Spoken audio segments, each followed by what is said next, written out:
creo que sí me gusta trabajar en equipo. Me gustan los resultados. Lo que detesto es que la gente, que mis compañeros acepten trabajar en equipo y luego no cumplan. Me parece así abominable, que es uno de los elementos del trabajo en equipo. El bajo compromiso. Pues a veces el bajo compromiso, a veces la farsantería, ¿sí? No lo sé, a mí me parece que es algo así, que detesto. A lo mejor yo soy muy trabajador. Ajá. Yo no soy un profesor o un investigador brillante. No lo soy, yo lo sé, yo me conozco. Nunca he sido brillante, pero sí soy muy trabajador. Y eso hace que el resultado final sea, bueno, tenido por ser buen investigador, buen profe, porque soy muy trabajador. ¿Sí? Hay otros profes que son muchísimo más brillantes que yo. No muchos, pero sí hay, ¿no? Son muchísimo más brillantes que yo y son seguramente más buenos que yo, o mejores que yo. ¿Sí? ¿Y actualmente en qué trabajo en equipo está manejando, está desarrollando, profesor? ¿En qué trabajo en equipo? Pues trabajo en equipo acá en el taller, y en el taller tenemos varios proyectos. ¿Nos podría contar uno sobre un proyecto? Alguno, por ejemplo, construir lentes o espejos, se requiere trabajo en equipo. Le quitamos Gracias. Hacer lentes y espejos es un trabajo en equipo. Nosotros hacemos trabajo, o sea, por ejemplo, están trabajando conmigo 2 técnicos y un profesor. Trabajan en el equipo, somos 4 compañeros, 2 profesores. En el puro taller de óptica. Y acá hacemos espejos para telescopios, hacemos lentes, por ejemplo, para la industria. Hay algunas cosas, lentes que usan una persona que quiso hacer unos iluminadores de boca para los cirujanos odontólogos. Entonces necesitan un sistema de iluminación. Él se consiguió uno, me parece que alemán, y entonces lo destripó. Se dio cuenta que la electrónica la podía hacer él fácilmente, y entonces no podía hacer las lentes, entonces me vino a ver. Y yo le diseñé unas lentecitas muy fácilmente, y se las estamos haciendo muy baratas, porque estamos usando un vidrio, el más barato de todos los vidrios, es el vidrio de ventana, ¿no? De ese tipo de vidrio lo estamos haciendo. Bueno, ese trabajo es un trabajo que involucra el electrónico, el cuate que tiene el dueño de la empresa, el técnico de acá, yo que soy el diseñador, yo que soy medio el capataz, ¿no? Tengo que pelear con todos, ¿no? Es decir, esto tiene que ser necesariamente un trabajo de equipo para que funcione el instrumento, ¿no? Acá el problema por ejemplo, de ese instrumento, uno de los problemas que ya tenemos es que después de que funciona, entonces los industriales dicen, no, quiero que me hagas 200 lentes, ¿no? Y entonces empiezan a pensar como industriales, ¿no? Y yo que soy académico, entonces se crea una bronca, un conflicto de intereses.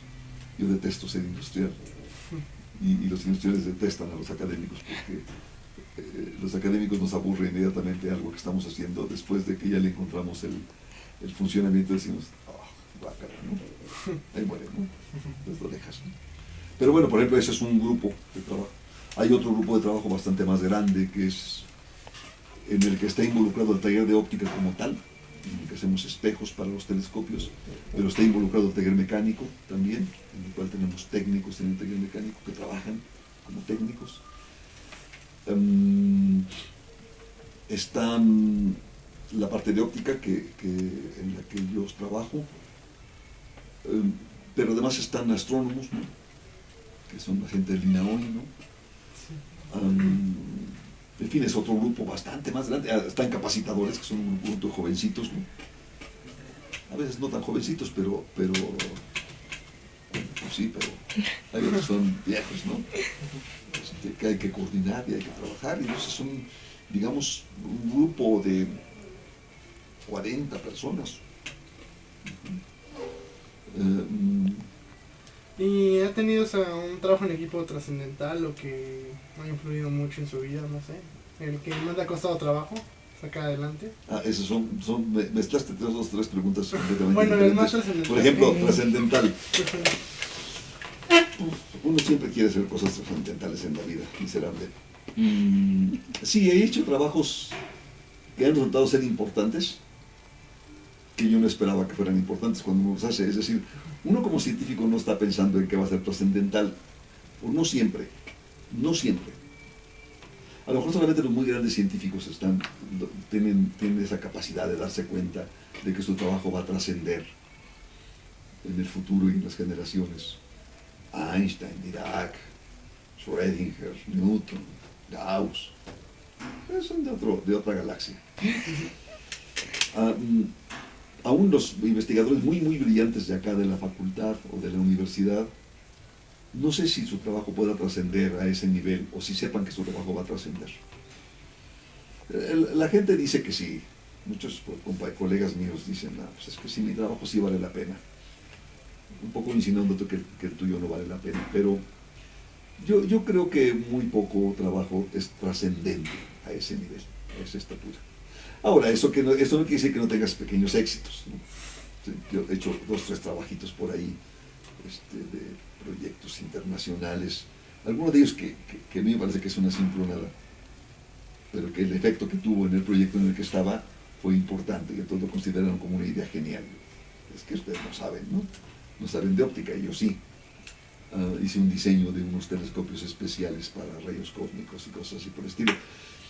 Resolví un problema que tenía muchos años sin resolverse, pero porque ellos no habían visto a la persona adecuada para que se lo resolviera.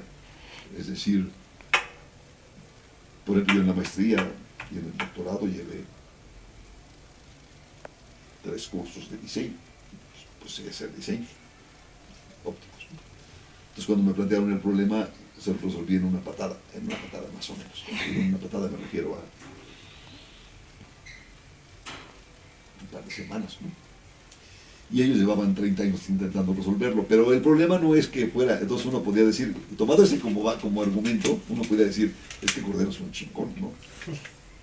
Pero yo sé que no, es decir, ¿por qué yo sé que no? Pues porque lo habían intentado resolver ese problema, lo habían intentado resolver relativistas, gente que se dedican a la relatividad especial, o gente que se dedican a partículas elementales, es decir, personas que no son especialistas en el diseño óptico.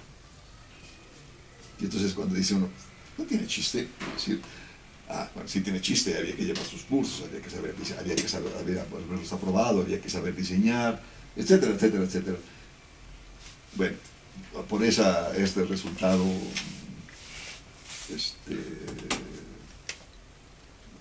esto fue un resultado, digamos que trascendente, ¿no? Sí. Pero, por ejemplo, esto es un ejemplo, ¿no? Así, de esos en los que las autoridades de la universidad, del CONACYT, dicen, ay, qué fregón es ¿no? Y hay proyectos que no tienen esa trascendencia, esta repercusión internacional, famoso, etcétera, etcétera, y que sin embargo son trascendentes, en mi opinión. Por ejemplo, que ya sé que me quieren preguntar, del Aula al Universo. Ese es un programa que trasciende, aunque su universo es el universo de las escuelas, las secundarias, las preparatorias. Ese es otro tipo de proyecto, ¿no? Que tiene una trascendencia, digamos que menor, ¿no? Menor en el sentido de la repercusión internacional sobre la ciencia. Que hagas un telescopio newtoniano como estos, chingado, se hacen, acá estamos haciendo 100 al año, 120 telescopios al año, entonces que hagas 121, y cuando empezamos a hacerlos ya sabíamos hacerlos, ¿sí? Aquí, digamos, el único chiste fue conjuntar las ideas de los técnicos de acá con el señor que hace fundición ahí en la colonia, por ahí atrás de la Valsequillo, y andarlo buscando, y que lo supiera hacer bien, cómo armarlo, en fin, ¿no? Convencer a la gente para que te diera el dinero. Eso es un trabajo, digamos que no científico, pero que tiene que estar hecho por un científico. Ahí utilicé el hecho de que soy el doctor Cordero, ¿no? Un profesor eminente de la facultad y de la universidad, con 40 años de antigüedad. Entonces, más si le pides al rector, debe 200.000 pesos, te lo da. Pero, si van ustedes que son jovencitos de la facultad, y van a pedir 200.000 pesos, no mandan por un tubo, ¿no? Que no van a llevar. Aunque sepan igual hacer los telescopios. O que vaya el técnico, nuestro técnico, que es el que hace de veras el trabajo acá en el taller para los telescopios. Por supuesto que es muy probable que ni siquiera lo reciba el rector. ¿Va? Bueno, ese es otro tipo de trabajo, por desgracia o por fortuna, ¿no? Y que tiene trascendencia, sí, y que es importante, sí, que vale la pena, por supuesto, pero que no tiene trascendencia científica que tiene el otro. Los rayos cósmicos, el diseñar una cámara Schmidt, etcétera, etcétera, etcétera, etcétera, tienen mayor trascendencia en términos científicos. No sé si eso me querían preguntar o no querían. Sí, no querían la respuesta. En una parte. Tienes una parte. A ver. Sí. Y pues nos podría comentar si un trabajo que haya odiado, así, que trabaje en equipo y de plano, o sea, diga, no, jamás lo vuelvo a hacer. ¿Y el por qué? Ok, el odiado. O no necesariamente odiado, sino que preferiría hacerlo solo en lugar de trabajar en equipo. Dirigir una tesis de licenciatura. De veras, es que de veras. O a lo mejor más que eso. No, dirigir una tesis de licenciatura o dirigir un servicio social. No es que lo odie uno. No, por supuesto que no. Es más, me gusta hacerlo. Pero es impresionantemente improductivo. O dar un curso de mecánica. Mecánica es increíblemente improductivo. Y le voy a decir por qué. No es que lo odies. Es más, yo creo que yo personalmente lo gozo. A mí me parece que es algo padrísimo. De verdad, yo disfruto. Es decir, esto inclusive, a decir de mis propios estudiantes, no es que mis clases sean las mejores clases o buenas o muy buenas, simplemente porque los estudiantes me ven y me dice un estudiante alguna vez que estudiaba computación, antes se daba física, mecánica, en el primer semestre a los estudiantes de computación, pobrecitos. Y entonces me dice, odiaba la mecánica o la física que se les enseñaba. Y dice, este curso de mecánica está feo, como la chingada decía, pero debe tener algo bonito donde Cordero se emociona tanto, ¿no? ¿Sí? Esto es un indicativo de que a mí me apasionan mis clases, me gusta estar ahí en el salón de clases, me gusta pelearme con los estudiantes. Y es un trabajo increíblemente improductivo, porque todavía no existe la facilidad para pasar la información como Matrix, ¿no? Por teléfono para todos los estudiantes del curso de mecánica. No sé si vieron Matrix, pero todavía no existe. Entonces el estudiante tiene que hacer su trabajo. Y uno funciona, curiosamente, aunque no se crea, como una especie como de capataz. Y de veras de capataz literalmente, porque no es cierto, eso es pura ilusión, el que en las clases, cuando uno explica algo en el salón de clases, el estudiante lo entiende. No es cierto, nada más falso. El estudiante no entiende los